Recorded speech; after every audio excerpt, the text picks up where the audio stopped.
Hello, everyone. Welcome to the presentation of the Uranus transit of the Pleiades, Remembering the Song of Creation. I'm Sybil Starr. I have been an astrologer for over 25 years, but the last several years, I have been very enamored with galactic astrology due to a deep connection that I feel with our star nation relatives. I feel their presence. I'm very excited about this transit because I believe it's going to be opening the door to open contact in a much bigger scale, especially with our Pleiadian relatives. And as you can see, I'm sitting in front of an image of the Pleiades. So let us dive right into this presentation.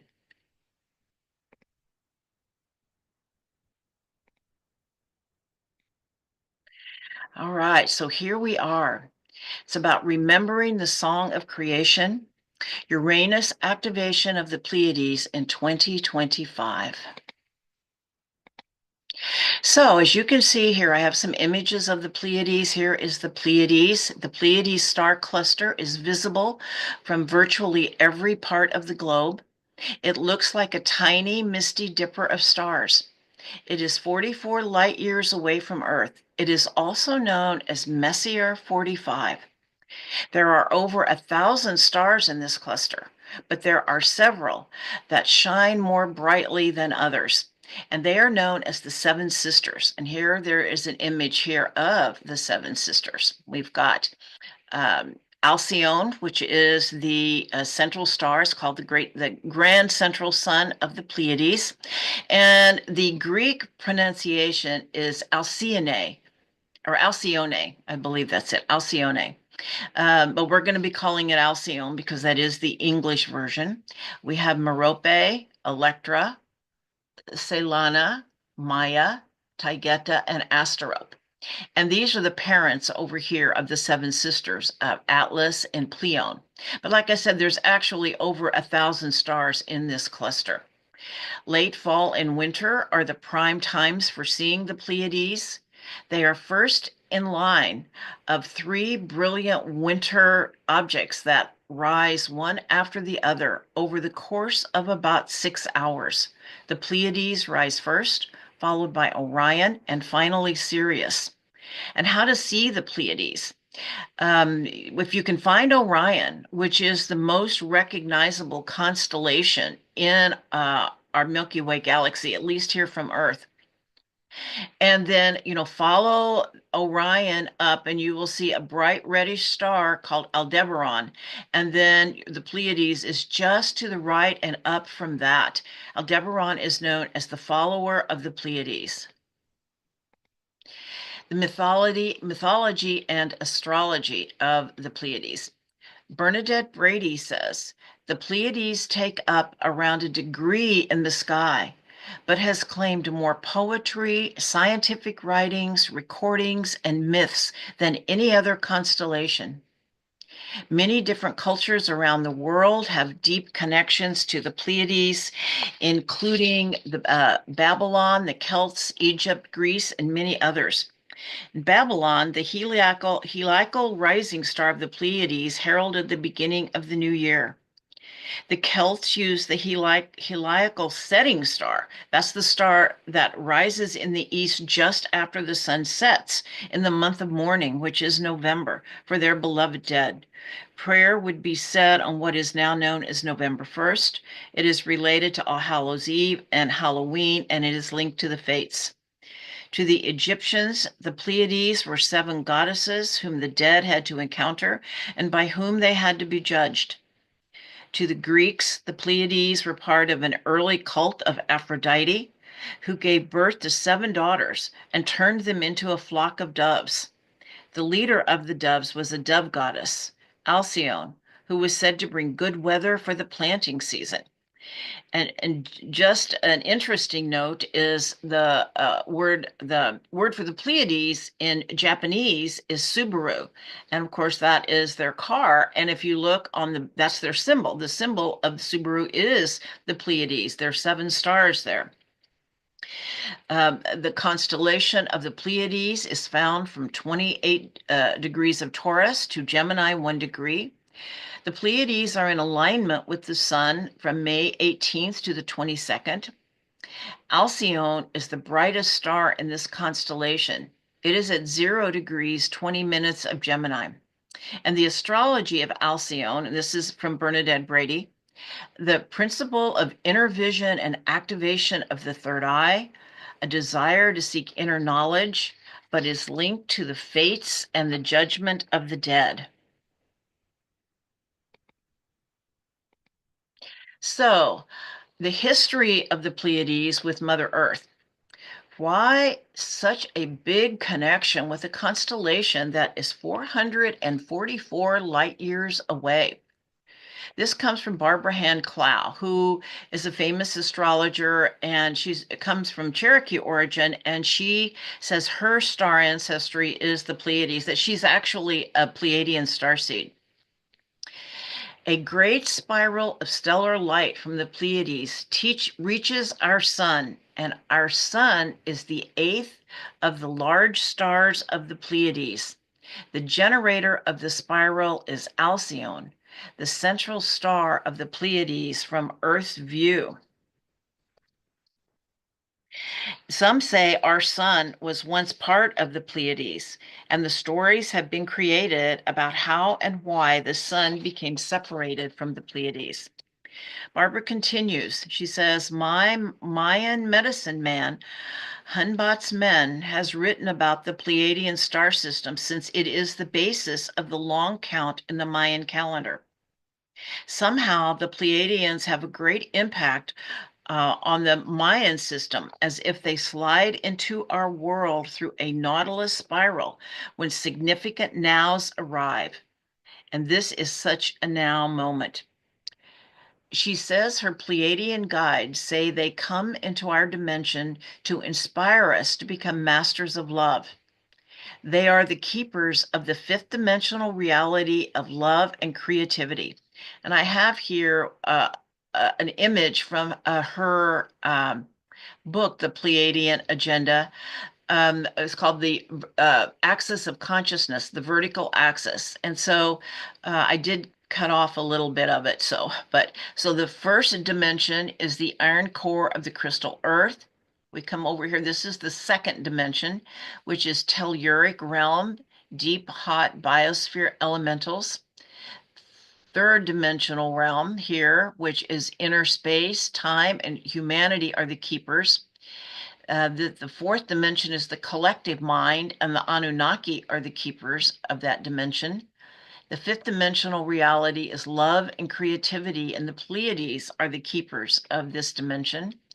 The sixth dimension here is the morphic field, sacred geometry, and Sirius are the keepers. The Sirians are the keepers.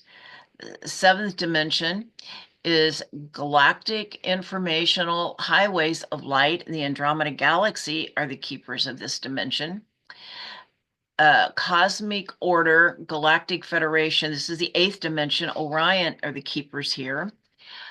Ninth dimension is the Milky Way galactic center, and the Tzolk'in are the keepers, and then it goes on up into the Andromeda Galaxy. Okay. And so there's a connection can be traced back over 100,000 years to Earth's connection with the Pleiades. Some say the Pleiadians came to Earth to establish an outpost, as Mother Earth is very similar to planets in their star systems, and their first outpost became Lemuria. Earth is a melting pot for galactic issues and genetic material from thousands of worlds. Earth is involved in a 3D experiment where the beings forget they are source energy, so have the experience of separation from source, but the goal is remembering, and we are now in the time of remembering.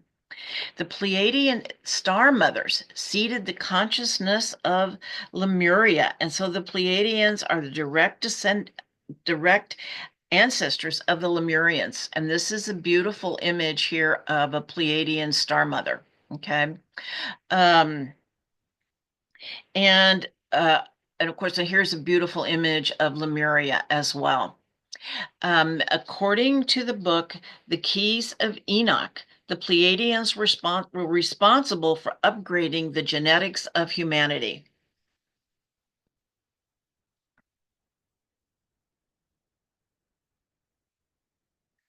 Okay. All right. So all human beings have DNA from the Pleiadians, and it is said that our DNA is very similar to theirs. Many indigenous people trace their ancestry to the Pleiades, and some go back over 40,000 years in their ability to trace it. Many indigenous people derive their ancestry from the Pleiadians, including the Hawaiians, as well as many other Polynesian people, the Maya, the Kogi, the Hopi, the Cherokee, and the Australian Aborigines. And I really love this image here of the indigenous ancestors with their communicating with their Star Nation relatives, their Star Nation ancestors. And some of the most closely held ancient indigenous wisdom is linked to their star ancestors. There is a Cherokee creation myth that was actually just recently allowed to be shared with non-Cherokee people by the Cherokee ancestors and or the Cherokee elders, I mean. So the Cherokee star ancestors were beings of light who rode a sound wave through a hole in space that came to eastern Tennessee. The Cherokee who live there are guardians of that vortex. So that's part of the Cherokee creation myth. Many ancient sacred sites are aligned with the Pleiades, such as Machu Picchu, the Seven Hills of Rome, Palenque, and Chichen Itza in Mexico. And there are many others too. The Inca is another indigenous people that trace their ancestry to the Pleiades. It is said that when Lemuria collapsed many thousands of years ago, beings from Lemuria landed in the area of Mount Shasta and developed the inner Earth city of Telos, where they still live. And many people still have experiences and communicate with Telos. There are temples. It is said there are temples there to the Pleiadian mothers. When the Lemurians landed there after the collapse, they created temples inside of the city of Telos, and one of them is the Ascended Master Temple, and it is dedicated to the goddess Mara, who is a Pleiadian mother. Okay, and here is a image of Mount Shasta, which is a very beautiful place. I live in California, so I have the great good fortune to be able to go there frequently. Have been there many, many times with many incredibly powerful experiences. Many channels of the Pleiadians have Pleiadian lineage in their DNA. And there are many channeled messages. The Pleiadians are often channeled by spiritual mediums who communicate messages from these beings. These messages frequently focus on themes such as love, peace, awakening, and the importance of spiritual development. Some people believe that the Pleiadians are actively helping humanity by sending messages and guidance during times of global crisis. There's also have been many UFO sightings of Pleiadian spacecraft. Some individuals claim to have witnessed spacecraft associated with the Pleiadians. These craft are often described as having a graceful, light, and shimmering appearance, sometimes resembling orbs or triangular ships. These sightings are often interpreted as signs of Pleiadian visitation or communication. And the Pleiadians are also said to be involved in protecting us from nuclear war. And that's one of the main reasons why there's so many Star Nation relatives who are really patrolling our airspace in many different ways. And it is said that they often intercept nuclear warheads that are being tested. Just recently, one was tested in North Korea, and it did not, no one actually knows where it landed, but it was supposedly aimed at the US, but it didn't make it. And it has been said that the Pleiadians did intercept that missile. Okay. All right. So who are the Pleiadians? The Pleiadians are a hybrid of the indigenous human population that has always resided on the planets of the star constellation of the Pleiades and the refugees who came from the planet Avalon and other planets in the Lyran system. They exist in a fifth to ninth dimensions in a parallel reality, perceivable not through our five senses, but through our extrasensory awareness. As spirit beings of light, the Pleiadians can be described as having light bodies, which are completely different from the flesh bodies of our earthly kind. The light bodies of the Pleiadians can appear in anthropomorphic forms, meaning human form, as well as abstract forms. The Pleiadians can come across as human beings of light, as the so-called shining ones, or as fields of light and streams of light without border or shape. They also, Pleiadians are not all humanoid. They do have, I have heard there are dolphins there. They've got conscious dolphins. They've got some feline beings. They've got more than humanoid beings, but apparently that's one of the main ones. Their physical appearance, or at least how they appear to us. Pleiadians typically appear to us as humanoid beings with tall, slender bodies, fair skin, and often depicted with light blonde hair or blue or light colored eyes. They are considered to be physically beautiful and exhibit grace and harmony, but they also show themselves as brown-skinned indigenous people or even as blue beings. I have a friend who is an indigenous person, and her clan meets, they gather yearly on Mount Shasta. And it's called the Bear Clan. They're the Pomo people from California, and they have had encounters with blue beings who identify themselves as Pleiadians. As Bashar says, that our Star Nation relatives have never stopped communicating with the indigenous people. But now there's going to, of course, be more open contact with more of us. Mateus de Stefano says, they appear to us in ways that we can see and relate to. Pleiadians are highly evolved beings with deep spiritual wisdom, and they can create with their minds. They are believed to possess advanced knowledge of science, technology, and the universe, with a focus on unity, peace, and environmental stewardship. They are interested in guiding humanity towards enlightenment and a higher state of consciousness. Pleiadians are known to be very empathic, sensitive healers who heal with sound and crystals. They are actually healers of the emotional realm. That is their specialty. Pleiadians are also very involved in creative arts, especially music and dance, but really pretty much all creativity. The fifth dimensional reality is about the creation of our own reality. And so creativity is a very big part of a fifth dimensional reality that the Pleiadians are the keepers of. All right. In 1975, a man named Billy Meyer, who lived in Switzerland, had contact with a group of Pleiadians who came to the Earth in their starship. Billy Meyer produced a number of photographs, which he said were of Pleiadian beam ships, as well as sketches that he said were of Pleiadians themselves. And this is one of his sketches. Okay, but he also has photographs. Okay.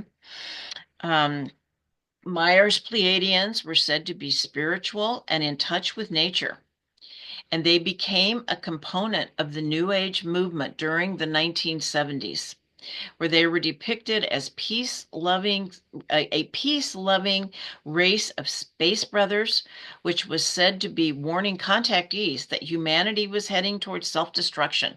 And this really has to do with the nuclear weapons. There is great concern in our Star Nation relative community that we're going to blow ourselves up because Earth has done that before. This would not be the first time, but they say they're not going to let it happen this time. And this is why as they say, the quarantine has been lifted and they are coming. They're not coming to do our work for us, but they're coming to help us. And they are intervening in the nuclear situation. And they also talk about nuclear energy as being very dangerous. The Pleiadians and the Arcturians, that's one of their main concerns. They feel that nuclear energy is very difficult. Anyway, the Pleiadians offered them alternative philosophies to avert such an eventuality. So they do intervene, but they're also teaching us a different way of being, that nuclear is not the way to go. All right. So the Pleiadian Light Council. The Pleiadian Light Council provides spiritual, tactical, and governmental guidance to the Pleiadians. The council consists of 12 members per division, with 12 divisions in total, creating a total of 144 elected High Council members. The council performs many different tasks, overseeing the entirety of the Pleiadian relations with the rest of the galaxy. The Pleiadian Light Council is an essential member of the Galactic Federation of Worlds and has an enormous impact on the decisions made for the galactic whole. Now, each of the star systems in the Pleiades has its own specialty as listed below. And this information comes from Debbie Solaris. And of course, this is a lovely image of the Pleiadian Council. Uh, so Atlas specializes in navigation and travel, star mapping, astronomy, science. Merope is the home of the Pleiadian psychospiritual healing and divine feminine mysteries. Maya, the Pleiadian pursuit of spiritual knowledge, universal law, shamanism, and archaeology. Electra, advanced technology, inventions, star codes, template builders, and implementers. Pleione, Pleiadian sanctuary star system, rest and respite for Pleiadians, deep spirituality. Taygeta, Starfleet Command, advanced technology, star exploration, and scientific pursuits. Alcyone is the seat of the Pleiadian civilization and government, creativity, music, administration, general and varied interest and culture. And like I said, this comes from Debbie Solaris. Other people have different understandings and teachings around some of these different stars. And of course, they were part of Greek mythology. And so there's also myths around several of these stars. Okay. So we cannot do a presentation on the Pleiadians without talking about Pleiadian starseeds, as there are so many here. Okay, many starseeds here. And so so we know that the humanity has Pleiadian DNA. They actually are our cosmic cousins, as they say. And but there are souls here, people here who have had lives in the Pleiades. And so we call these starseeds. And so some of the traits are compassion and empathy for others. They're highly intuitive and psychic, healers on the emotional level, connected to crystals, heal with sound that contains higher vibrational frequencies that activate the higher chakras, can be very creative in music and dance because they're here to change the rhythm of Mother Earth. Highly creative in every art form. They're very connected to animals and Mother Earth.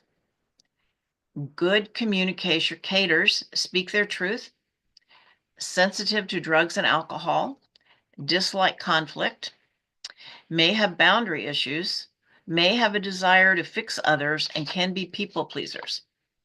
Debbie Solaris also says that Pleiadian starseeds are very sensitive, highly empathic, transmute negative energies, and it can become overwhelming for them. Physical issues they struggle with are diabetes, blood sugar issues, cancer, codependent relationships. Pleiadian starseeds need a lot of self-care and do a lot better on vegetarian and vegan diets.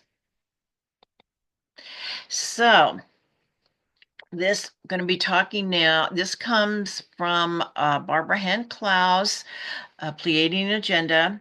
It's Alcyone and the Photon Belt, or the Photon Band, as she calls it. And so this is an area, the photon band itself is an area of increased photonic light and higher consciousness. It's a very high frequency gamma rays, which intensify the frequency ranges in our mind. Alcyone itself, and here I'm just going to kind of start talking about the image itself. So up here is Alcyone, okay? Alcyone always rests in the light of the photon belt. It never leaves the photon belt in its orbit. It is called the grand central sun of the Pleiades, and it is connected directly to source energy. It is a relative of Master Ra, our sun. It is a universal living library of creation templates for Earth, a cosmic emitter, which means it's always sending out these cosmic rays.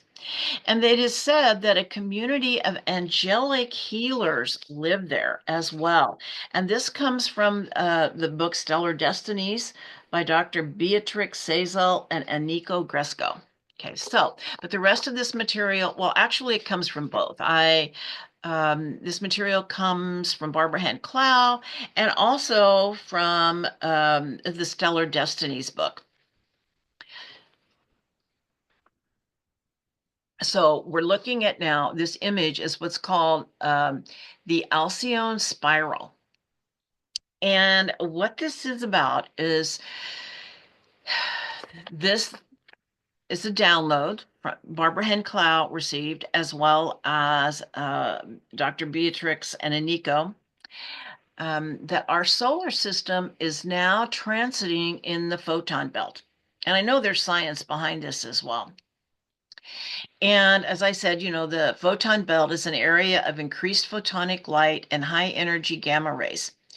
And every the Pleiades, as well as our solar system. Of course, remember, there is a belief that our sun is actually at one time belonged into was part of the Pleiades. And that's why there is so much connection. But anyway, this is a graph, and it shows the orbit of each of the stars of the Pleiades, as well as our solar system, which we could call, our sun is Ra. And that Mother Gaia is part of this solar system, and where we experience a 13,000 year cycle. And in this cycle, we spent 11,000 years in the galactic night and forgetting, and 2,000 years in the galactic light, where we are aligned with Alcyone, and it is a time of remembering. This cycle happens in the age of Aquarius and Leo. That is when we enter the photon belt for 2,000 years, and that is a time of remembering. And the last time that our solar system and Gaia were in the photon belt was in the age of Leo, and that was during the emergence of Egypt. Egypt emerged in the age of Leo. Egypt, the last time we were in the photon belt, and there was great calamities, catastrophes, earth catastrophes. And Egypt emerged out of that. Almost, they say, feel like it was almost wholly intact. That there were beings called the Shining Ones who helped create the Egyptian civilization. And so and it was a golden age, and we are moving into the golden age. And so we have this great opportunity while we are in this 2000-year cycle aligned with Alcyone and in the Photon Belt of this is called the ascension process. We are in the time of ascension process of where we are given the opportunity to move into this fifth dimensional reality, and the Pleiadians are one of our main guides during this time. So I hope that is clear. All right. Now, the other stars of the Pleiades, they have their own orbits and they have their own time in the galactic night, but it is much shorter. And one of the stars that is really prominent in the history of Mother Earth is the star Maya. And of course, it is believed that beings from the star Maya actually were the ancestors of the Mayans, and they may have been the ancestors of many of the indigenous people in the Americas, but especially the Maya. And the star Maya, as part of its cycle, it always travels with our solar system, with Gaia in the photon belt. And Maya has a special relationship with humanity. And in Greek mythology, Maya had a relationship with the god Zeus, and she was the mother of Mercury, the god Mercury. Okay. Now, what's interesting is as this, the, uh, the stars of the Pleiades move into their own dark time, into the galactic night. And like I said, I think Maya is only there about 236 years. I believe that's uh, uh, what I read. But this dark time allows them to experience forgetfulness and create the karmic patterns, which actually grows the greater reality.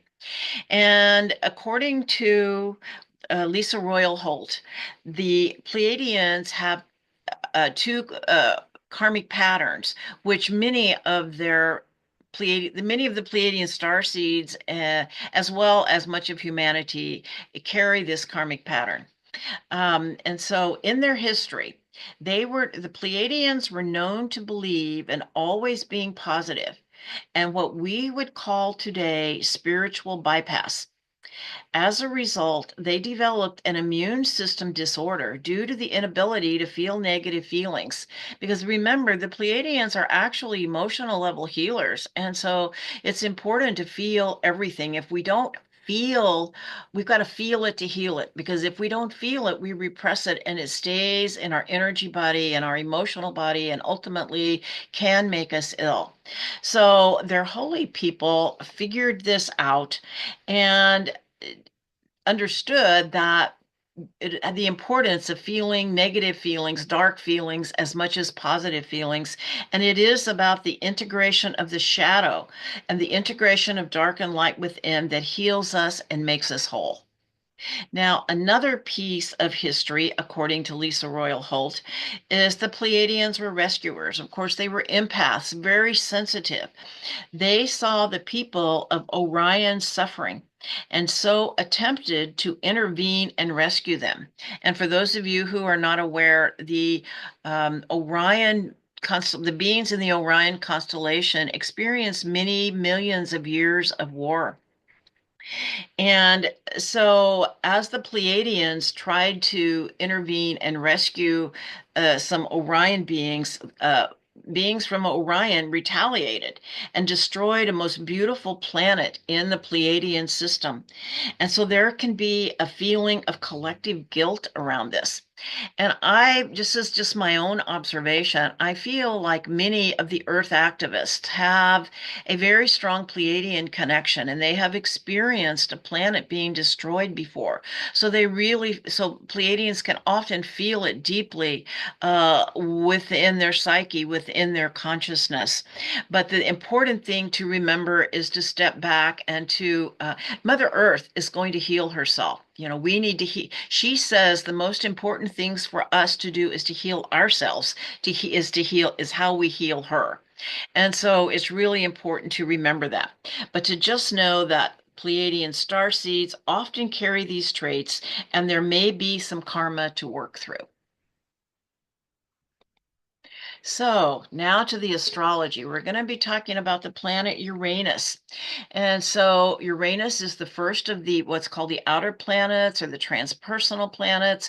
And in your own chart, it's not as impactful unless it aspects one of your own planets. But by transit, it can impact all of us. And so, Uranus, the principle of Uranus is about It's the higher mind or the mind of God, is what we would say. It is a planet of awakening. When Uranus comes along, it's like lightning striking. It's like one minute you didn't know something, and the next minute you do. I think we've all had those like aha moments and this and it's also on a collective level.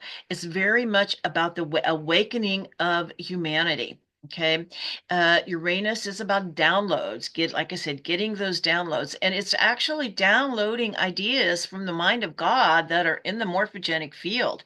And Uranus is often strong in the charts of inventors.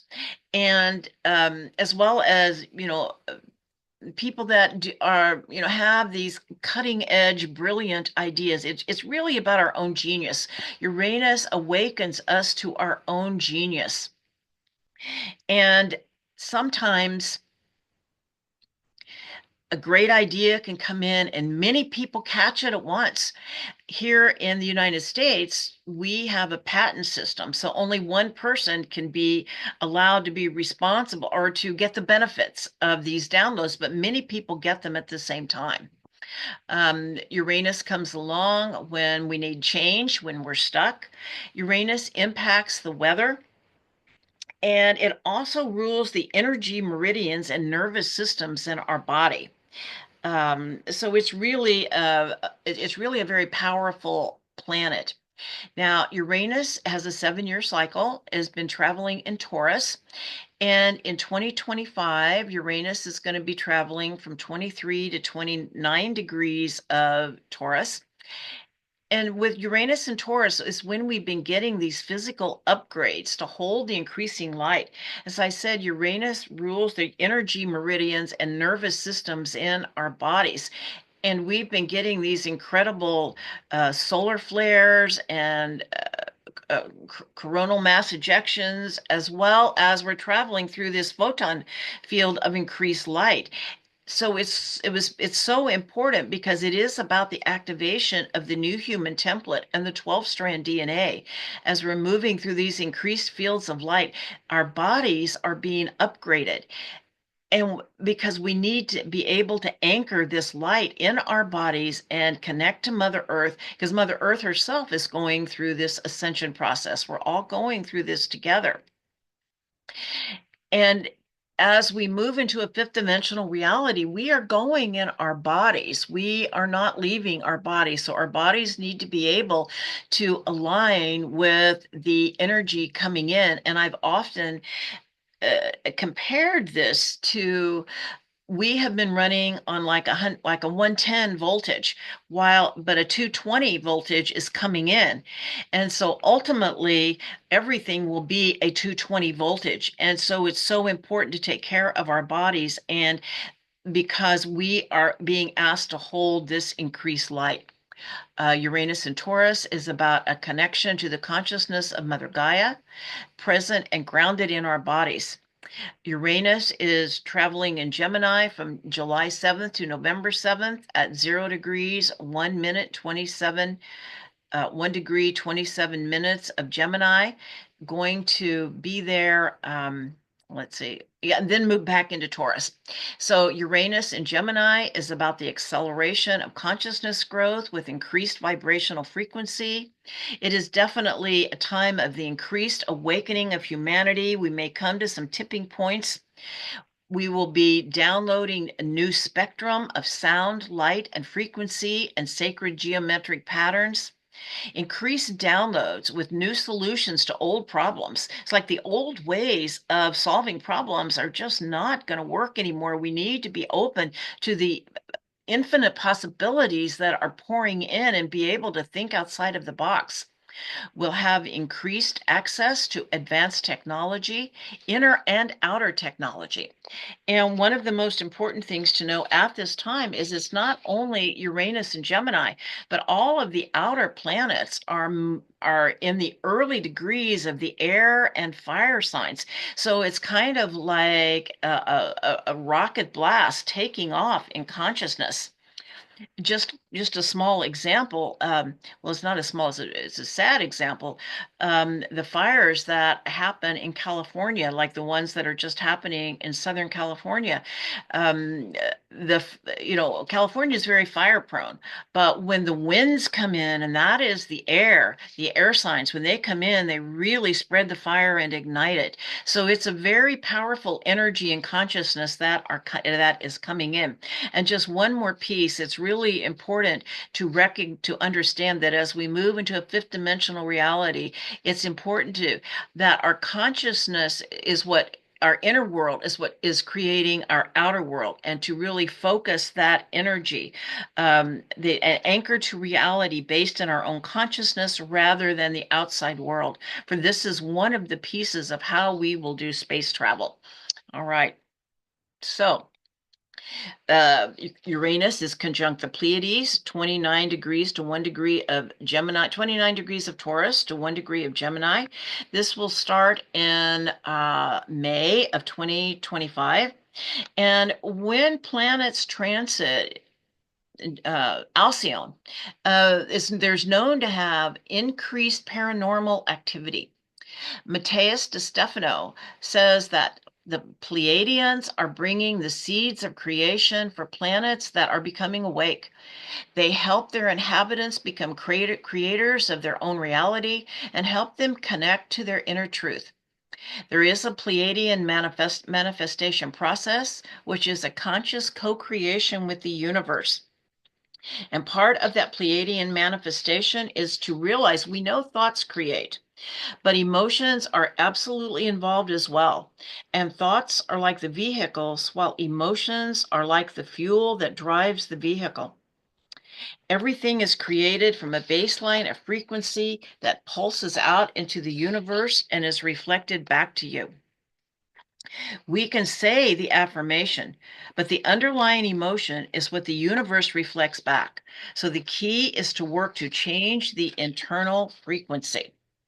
Now, the other super important thing, as I talked about, is preparing us for open contact. Bashar says it will be the Pleiadians who make the first open contact. They will be and they are helping us by activating fifth dimensional experiences of love, creativity, and helping us open the heart chakra. Is increased telepathic communication, making their presence known, and the opening and activation of Pleiadian Stargates that have been dormant for millennia. I just recently was involved in a workshop with the Stargate people from Mount Shasta who traveled to Australia to work with the Aboriginal people there and opened the ancient Stargate in Uluru. And it's just a very, very powerful experience. Okay. And there are many stargates on indigenous land all over the world. And one is said to be the Devil's Tower on Lakota land. And these stargates are going to be opened. And finally, the song of creation. It's so important as we align with Alcyone. Alcyone carries the creation codes for Mother Earth, the original creation codes. And to remember the original creation codes as they are pouring through the Pleiadian stargates that are opening from Alcyone and other stars. It is about the opening of the third eye with activation of the pineal and pituitary glands. Now is the time of remembering. Allow the influx of waves of light carrying the original codes for Gaia and humanity to pour through you. This is the same message the Indigenous people are sharing now. It's time to remember the original codes and align with them. The original codes transcend polarity with no fear or separation. They open the next level of intelligence field, rewiring neural pathways and connecting us to the heart center, attuning us to the song of creation. As we attune to the fifth dimensional reality that is based in heart and love as a state of being. And this is the gift of the Pleiadians to Mother Gaia and her children. And as we do this, love radiates out to the whole galaxy and to the universe. And this is why so many of our Star Nation relatives are here right now, because they know how important this is, not only for Mother Earth, but for the expansion of love throughout our whole galaxy. So I want to thank you for watching this video. I hope you enjoyed it, and blessings and namaste to all.